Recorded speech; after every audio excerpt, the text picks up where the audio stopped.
Awesome. All right. So looks like nearly everybody's here. That's fantastic. All right, so we're gonna get started now. Hi, everybody. Welcome. So glad that you guys can join me today for the webinar. This is really exciting. So welcome to Train Your Own Service Dog. We are going to be introducing the One Hounds Fly Service Dog Training Program as well. I'm so excited to get started. So my name is Claire Kilburn. I started with One Hounds Fly in early 2015, so I've been here for about 5 years. I've done a bunch of stuff. I started with volunteering. I've done some other bits and bobs in the middle. Currently, I'm more active in teaching and administrative side of things. I also have my CPDT-KA, which is my Certified Professional Dog Trainer Knowledge Assessed. That's with the Certification Council for Professional Dog Trainers. And of course, I also have some pets. So in the picture, you can see Ven, the Border Collie, and he's 11 weeks old now. Apologies if you can hear him in the background. He should fall asleep soon. And I also have an older cat named Avery. All right. So before we jump into things, we're going to go over a bit of an overview. So we are covering quite a bit today. We are going to cover what even is a service dog. We're going to do some service dog laws and rights in Ontario to make sure that everyone's current on that. We're going to learn about what service dogs can do for their handlers. And we are going to also introduce the When Hounds Fly service dog program that we're launching. And finally, we're going to have a bit of a discussion about what you might need to think about if you're going to get started with us. So, what even is a service dog? And what is it not? What are not service dogs? So service dogs are not therapy dogs. So therapy dogs are pets who have passed an individually run test, such as the St. John Ambulance exam, for example, to be able to work in a specific school or a specific hospital or such like that. So therapy dogs do not have any legal rights beyond regular pet dogs. Service dogs are also not emotional support animals. So ESAs are pets too. They require no specific training. ESAs provide comfort to their owners as directed by a doctor or therapist. And Ontario specifically has no real ESA laws. An ESA cannot accompany their owners into businesses that do not allow pets. However, typically ESAs are allowed with their owners into airplanes, depending on the airline. So there's a lot of different rules surrounding ESAs, and it's not consistent across the country or North America. So they're kind of still in development. Service dogs, in particular, are specifically trained to provide medical assistance to their handlers. So they perform tasks which help mitigate a disability. And this tasking aspect is really what sets service dogs apart from ESAs and therapy dogs. And we're going to talk about the tasking aspect in a few slides. But before we get to that, let's talk about the laws and regulations surrounding service dogs. So, service dog laws in Ontario. So unfortunately, service dog laws in Ontario are a bit vague. They can be hard to understand, and they are a bit lax compared to other provinces. So according to the Disabilities Act, the dog should be easily identifiable as relating to your disability. So typically they're wearing a vest or harness. Now, this part is not legally required, but it does lend handlers credibility when they're out in public. So wearing a vest or harness is not legally required, but it is suggested. What is legally required is that you have to provide documentation from a regulated health professional. So this means a letter from your doctor stating that you require a service dog to mitigate your disability. So the doctor's letter is not optional, but it doesn't have to actually state your disability. Your privacy is protected. It just has to say that you require a service dog. So unfortunately, these are the only two laws, and that means that nearly anyone can obtain a forged doctor's letter and pick up any dog from the pound and put a harness on it and call it a service dog. So the problem of fake service dogs is pretty real, and misbehaved fake service dogs can cast the whole community in a pretty bad light. So here is a bit of an information card going over the service dog rights and regulations in Ontario. So as you can see, service dog handlers do have protected rights. Beyond the doctor's letter, businesses can't really ask for anything else. One important point to point out, though, is that businesses are allowed to deny access to a service dog if it is being dangerous or disruptive. So for example, if a parent comes into a business and they have a kid who is being disruptive or running around and breaking merchandise or harassing their customers, they are going to have to ask them to leave. So it's the same thing with service dogs. If your service dog is being disruptive or dangerous, they have the ability to ask you to leave. All right, so let's get to the fun stuff. What can service dogs do? So this is really cool because service dogs can be trained to perform such an incredibly large repertoire of tasks. So for example, these might include alerts to noises, such as door knocking, phone ringing, someone calling the handler's name. They can alert to physiological changes as well, such as heart rate, breathing rate, blood pressure, blood sugar levels, such like that. They can also interrupt distress or harmful behaviors, maybe like a panic attack or self-harm behavior or an anger episode. So service dogs can also do things like retrieving and carrying items like dropped keys or a purse or a wallet or even their own leash. They can also get help, so they can search out another person and bring them back to the owner or handler who is having difficulty. They can also be trained to call on a dog-compatible phone, which exists, which is pretty cool. They can also do guiding tasks, like finding an exit or a door. They can do things like pressure therapy, where the dog is lying on the handler's legs and they produce a calming effect, or the chest. They can lie on the chest as well. And finally, but there are many more, but finally there's mobility tasks like providing support and stability to an unsteady handler. So quite an array of different tasking. So we are going to watch a bit of a video, and this video shows examples of the tasks, some of the tasks that we just talked about.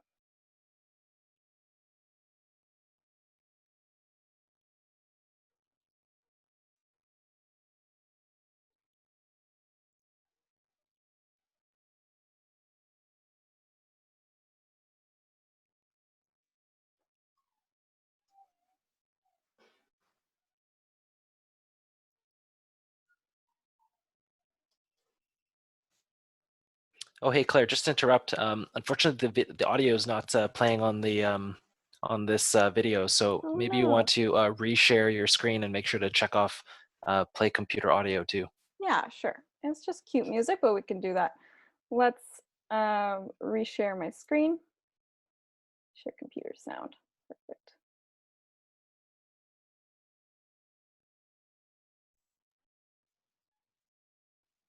Lovely. All right. That's work there.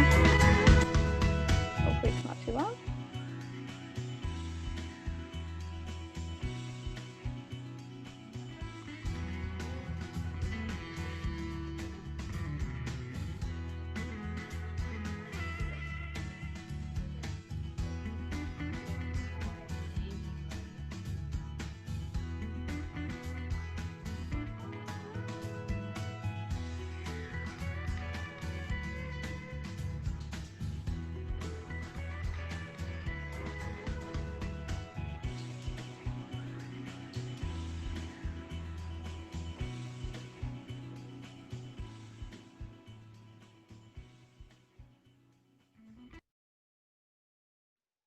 All right. So those are some pretty cool tasking examples. A lot of those were mentioned. Some of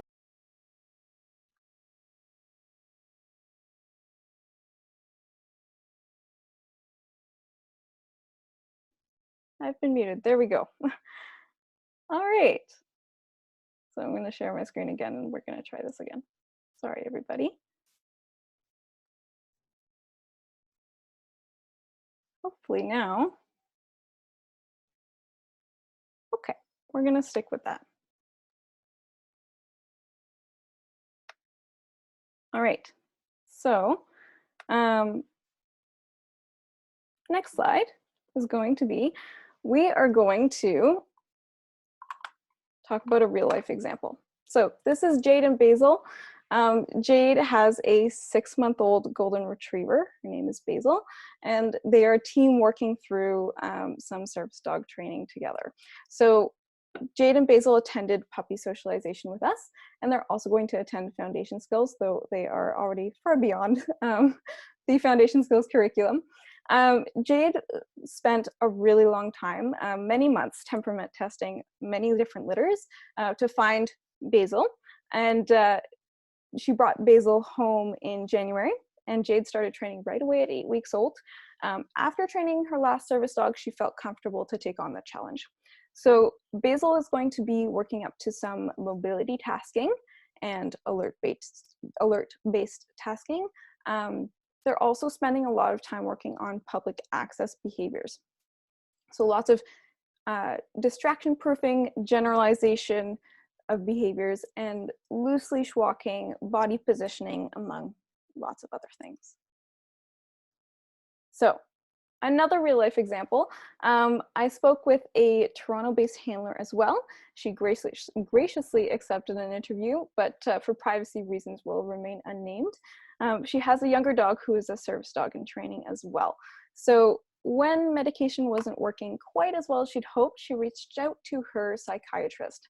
And after reviewing the laws and the regulations, her psychiatrist approved of the service dog, and they launched into the process. So now her service dog knows tasks such as responding to crying by licking her face, alerting to rapid breathing, performing light pressure therapy, alerting to scratching and leg shaking. They're also working on public access training, and he's doing really well with yelling, and he knows a tuck under the seat behavior for the TTC as well. And that's a really lovely quote. Hopefully you can see it a little bit. All right, so now that we know a little bit more about what actually service dogs are, let's talk about our program. So what can we help with? This is a really important question. We can help with things like psychiatric needs, so panic attacks, PTSD, anger management needs, self-harm behavior, stuff like that. We can help with mobility needs, like physical support and guiding. We can help with hearing alerts, and we can probably help with lots of other miscellaneous tasks. If you're not sure if that fits into what we can do, definitely reach out to us for sure. So there are unfortunately things that we can't help with, and that's also just as important. So we can't help with severe anaphylaxis allergen alerts that are airborne. Those are a bit too advanced for us at this point. We can't help for seizure alert, and we can't help with assistance for fully blind individuals either. So those are 3 really important things we can't help with at this point. So let's talk about accreditation and qualifications. So there is, in fact, a recognized accreditation for nonprofit service dog organizations. This is done by the ADI, Assistance Dogs International. Unfortunately, the accreditation is only available for nonprofits and not for companies, so we can't be accredited through them. This also means that if you're owner training your own service dog and not getting a pre-trained service dog from an organization, you won't be able to find ADI accredited trainers because they just can't be. As for our company, our instructors have their KPA CTP and or their CPDT-KA. We do ongoing training, lots of ongoing training via seminars, industry conferences and stuff. We're also working very closely with Donna Hill from SDTI, which is the Service Dog Training Institute, to make sure we're up to speed with service dog specific training. So the program itself is structured in this way. So we start off with the initial assessment form. The initial application form is just a very basic form. It just gives us a sense to see if you might be a good fit for our program. Then once we receive your form, we're going to get into the information gathering stage. So the information gathering stage, we either use forms, emails, maybe phone calls to gather more information about your specific case and your specific needs. And then we get to the initial in-person assessment. So the initial assessment meeting is an in-person assessment, and it's 1 hour long, and it's going to assess 4 different points. So point 1 is handler suitability. So there are a few necessary qualities that handlers need to have to be successful in owner training. They need to have an understanding of service animals as medical equipment and not just a pet that they can bring anywhere. They have to be able to be open and honest with their conditions so that we can help them properly. We also have to have handlers that have a strong support system in place. So friends, family, doctors, therapists, such like that, that support system is going to be very important to keep them, to help them in many aspects of the journey. So their medical condition also should be relatively stable. We're not asking for someone to know exactly what's going to happen in the future, but it's going to be very difficult for you to start training your service dog if your health is really fluctuating a lot. So relatively stable medical condition. And we also need them to have realistic expectations. We need handlers who are motivated, have strong work ethic, and are also patient. So this can be a pretty tough process, and we want to make sure that you guys are ready to go. So dog suitability is point number 2. This is huge as well, of course. So there's a lot of factors that make a dog suitable or unsuitable for service work. So we need to check physical things and mental things. So physical aspects such as age, breed or type, and size, health, physical structure, such like that.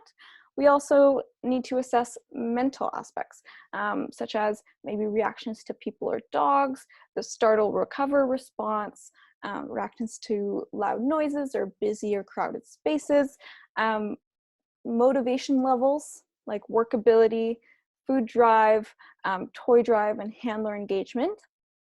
And ideally, your dog should be social, stable, motivated to work with you, and generally healthy. So that's point 2. Point 3 is instructor fit. So you have to assess us as well. So if your instructor is not a good fit for you, personality-wise, the training is going to be really difficult because we are working very closely with you for a long time. So you have to assess us back. Commitment discussion is point 4. So we're going to talk about the time, effort, and costs that you might need to commit to. This is an important discussion to have because service training is a big undertaking, as mentioned. And we'll talk about the commitment bit in a few slides as well. Claire, I'm gonna pause you because there's a number of questions in the chat box. And oh, by the way, I'm the moderator today, so I'm gonna read some of the questions out for Claire to answer. So the first question that I do want to ask is from the audience is from Donna, which is, can condos reject service dogs if they have a no pet regulation? That's a really good question.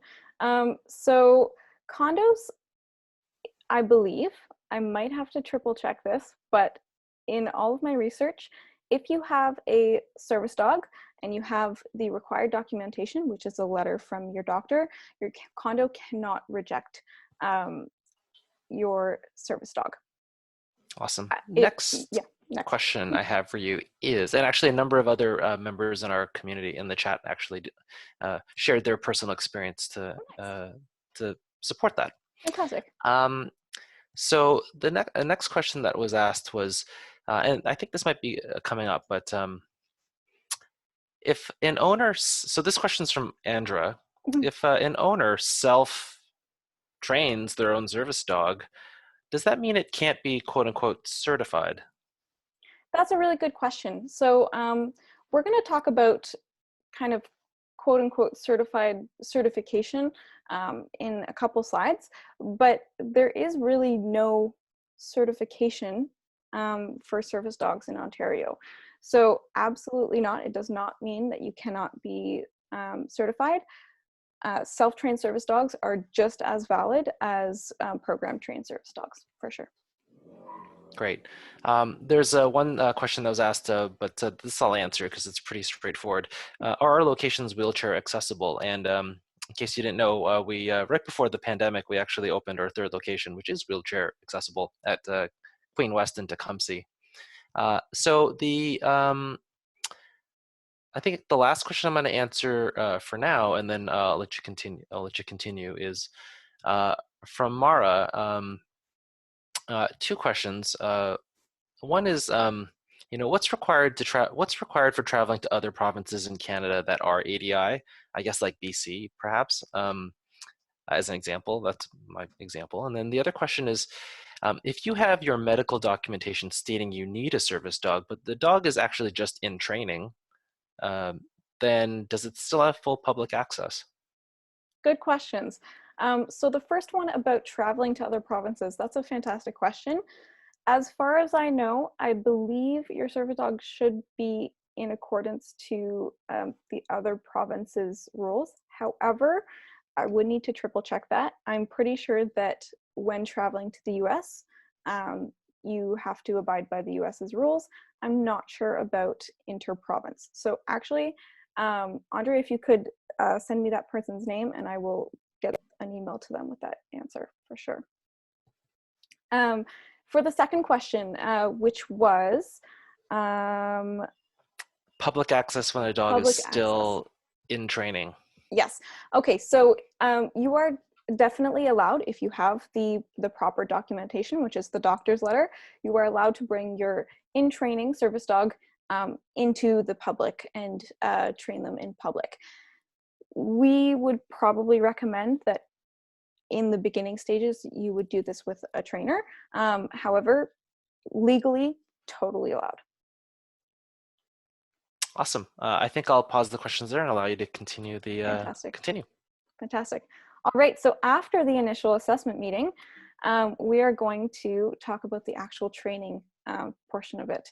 So this is the big part. So everything else is nearly nothing compared to this. So of course, we only use force-free methods, just like in any of our other classes. But there are two main dimensions to the training aspect of this. So there's the tasking, and then there's the public access. So task training is exactly what we've just talked about. It's exactly what it sounds like. Oh my, do not know what happened there. Sorry, everybody. Let me reshare. All right, are we back? You're just to the part where you're talking about two dimensions. All right, so there's two dimensions to the training aspect. There's the tasking and then there's the public access. So the tasking is exactly what we've just talked about. The tasking is the dog responding to the handler's needs regarding their disability. So just like the video that we saw. The public access part is actually the part where you're going to be doing the most work. Public access does take a while for the dog to be really bomb-proof in a public environment, but it's essentially things like healing, distraction proofing, generalization of behaviors, settling skills, body positions, stuff like that.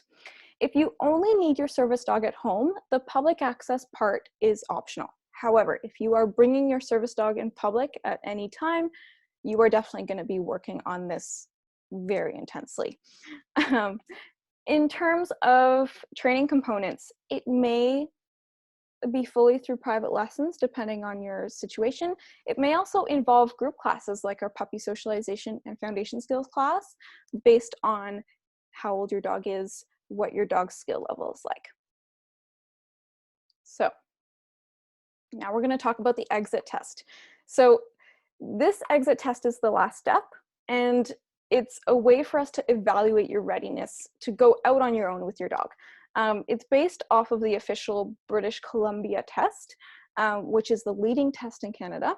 Ontario doesn't have the same system yet, so we're borrowing from the BC test because it's standardized and pretty clear. Passing the test gives you and us the confidence that you can go out and be successful. Not passing is not a big deal. It just gives us information as to where you might need a bit more help, and we'll give you more training sessions, and then you'll be good to go. So it is not, this particular exit test is a When Hounds Fly specific test. It's not a provincial kind of regulated thing, but it's just our way of saying, hey, now we think you're ready to go. All right, so this is the FAQ. This is what you've probably all been waiting for. How much does it cost and how long does it take? So the answer is really, it depends. It is such a large range. It could be much less or much more than I am even saying today, but this is what is relatively typical and what you might want to budget for in terms of time and cost. So these factors vary so much based on your needs, based on your dog, and based on how frequently you train, for sure. In terms of time, it might take 6 months to train your dog. It might take you 3 years. If your dog is past teenagerhood and has a really winning personality and has the basics already done, you might only need about 6 months. If you have a puppy, if you have more intensive training needs, your dog might be about 3 years old before they're ready to be a full service dog. In terms of cost, depends on the same factors. It might take $5,000 for you to completely train a bomb-proof service dog. This is over 2 or 3 years. It might be on the lower side if your dog already has the basics, and again, a great personality and some prior training. It might be on the higher side if your dog is completely untrained or has some mild behavior issues to work through before, or if your required tasks are particularly complex. So take a look at the table on the left here. This is a pretty rough sketch of what might be someone's timeline. So over 2 years, this fictional person has taken puppy socialization, foundation skills, and then a total of 48 private lessons. Let's say that's 1 per week over the course of a year.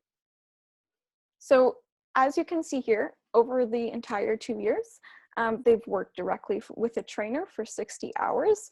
Of course, they have also practiced lots and lots and lots on their own. But the 60 hours is the time that they spend directly with the trainer. So that has cost them approximately $5,000 over 2 years. So I don't blame you if you have a bit of sticker shock right now, but both of these points, the time and the money, should be contrasted against the other option, which is a pre-trained service dog from an organization.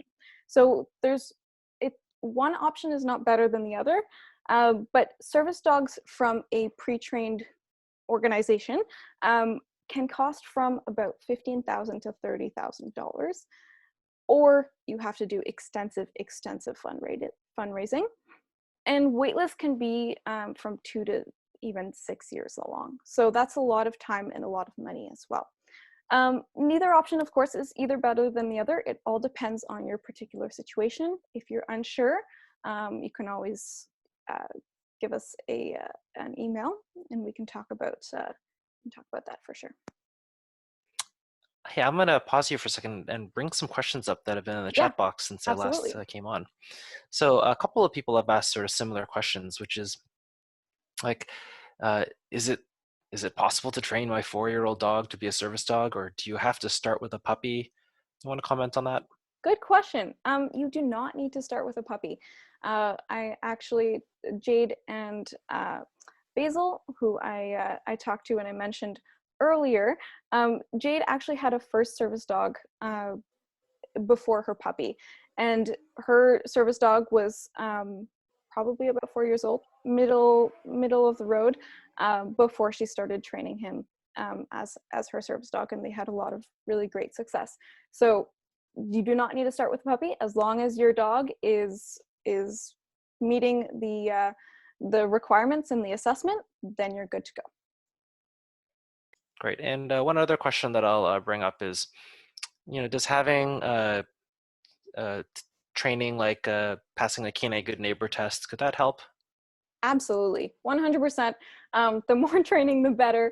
But a Canine Good Neighbor test in particular is fantastic because it gives you a lot of great foundation for the public access work. So there's a whole lot of overlap between different areas of dog training and service dog training. Even things like tricks classes and scent detection classes can help you so much with the actual service dog training. Great. And there was just one more question. This is from Nikki. Can you train service dogs to do tasks that are not medical related, or do we focus more on medical assistance? Good question. So I am assuming this question relates to medical versus psychiatric. Both are completely legitimate for service dogs, and we can help with both, definitely. In terms of tasks that are not meant to mitigate a diagnosis, that would not qualify a service dog to be a service dog. Yeah, because like you said, it's to help mitigate the disability, right? Exactly. Awesome. All right. Well, that's it for questions for now. Fantastic. All right.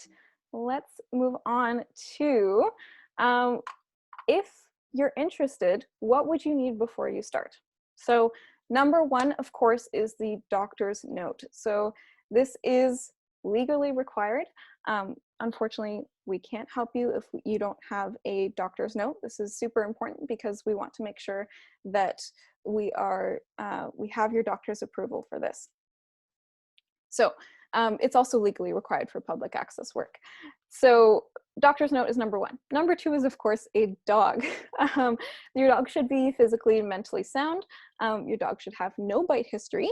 Your dog should be workable and motivated. Your dog also has to be licensed by the city like any other pet dog. However, with service dogs, licensing by the City of Toronto is done at no charge. So that's a great part as well. If you are in the process of finding a prospect or you need help finding the right dog, we can help with you. We can help with that. Apologies for that, everybody. I am back. We are sharing my screen. Unfortunately, it might seem like my connection is a bit spotty, but hopefully it's working well for you guys. All right, we're back.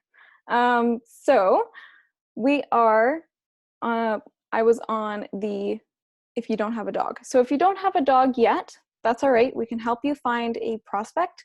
We can help you in your search for sure. So third thing you need is a support system. So as mentioned earlier, you cannot do this alone. You have to have a network of people, friends, family, doctors, therapists, etc. They'll be essential to this process, whether it's for helping with dog care, helping with training, or especially helping with medical questions, for sure. And number four, you will definitely need financial resources. As mentioned, most handlers save up a bit ahead of time and plan to spend a few $1,000s over a few years for the training part. Finally, you will absolutely need dedication, motivation, and patience. This process can be difficult and long and sometimes frustrating, but it is really worth it in the end once you have a bomb-proof service dog.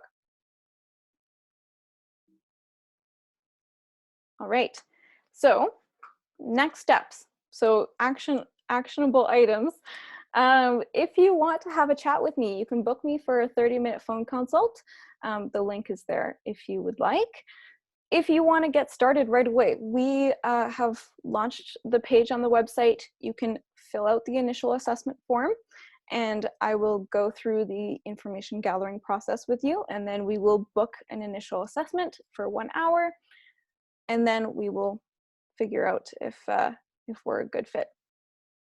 And then if you have a quick question about the program that can be answered in an email, definitely email us info@whenhoundsfly.com. We can definitely answer you there as well. And also, if you have a question that just didn't get answered today that you wanted to ask, email is great for that as well. All right, so in review, service dogs provide help to disabled. All right, we're back again. Nearing the end here. In review, service dogs provide help to disabled individuals.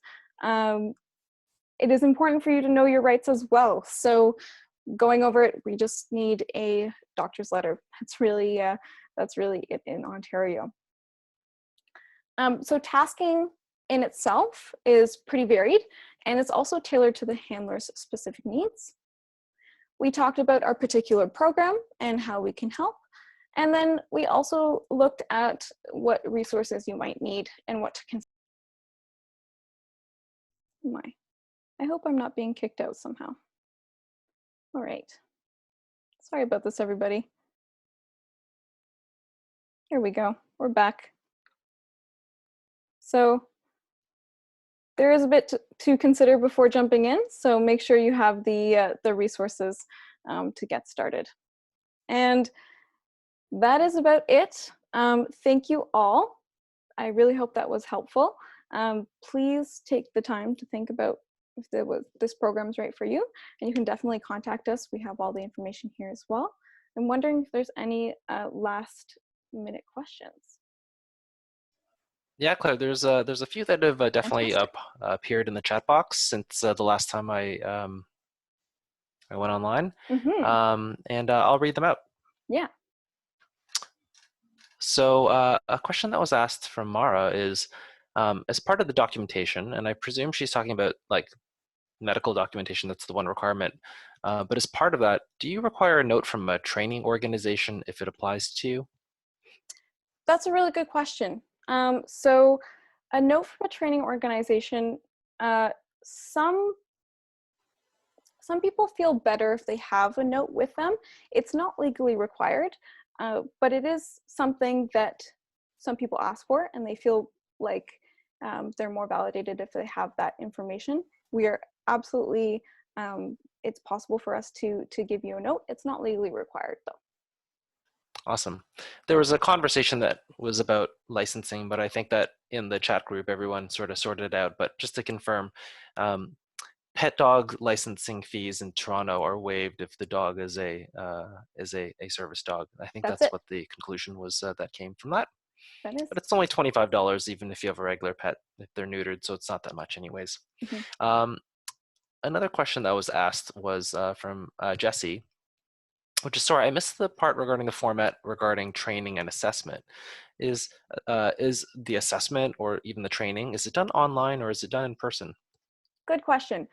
So the information gathering phase, which is before the initial meeting, it will be done either over email or over the phone or through forms or stuff like that. The initial assessment is a 1 hour in-person meeting where we assess your dog and our relationship and you as well, and your needs. And so that is all in person, the initial assessment 1 hour meeting. Awesome. So another question was asked from Leila, which is, do we need to have the tasks that we require listed for you? That's a really good question. So the answer is no. So if you have the tasks that you require in mind, definitely bring it up with us. Maybe have an idea of what you might need, but part of our job is figuring out what your dog can do to help you. So you don't need to take on that full responsibility, but if you have a specific list you want to start on, definitely bring it in.